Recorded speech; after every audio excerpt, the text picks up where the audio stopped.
بسم الله الرحمن الرحیم. سلام درسي ټول وطنوال ته. زه ډاکټر افضل یو بیا تاسو خدمت کې حاضر یم.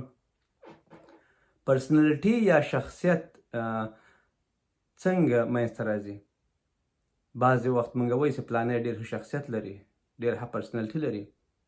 هغوی دا پرسنالټي څنګه جوړه کړې ده؟ موږ چې کوم کار یا اعمال کوو او هغسې موږ بار بار وکړو، هغې نه د موږ عادت جوړېږي او مختلفه عادتونه چې یو ځای شي هغې نه د موږ شخصیت جوړېږي. نو که تاسو کوم کار یا عمل مثبت یا ښه بار بار وکړئ، لکه په وخت راجګېدل دي، د خلکو احترام کول دي او ښه اخلاق کول دي، درس ویل دي، مکتب ته تلل دي، او یا په وخت باندې خپل کار مکمل کول دي، دغه ټول شیان که تاسو بار بار کوئ او تاسو موقعات ورته جوړ کړئ، دا یې تاسو عادت جوړېږي. بیا به تاسو په ځان خبر هم ناستئ، تاسو به دا کار بار بار کوئ ځکه یې تاسو عادت سوی ده اوس. نو همدغه مختلف ښه عادتونه یې تاسو شخصیت ترېنه جوړېږي.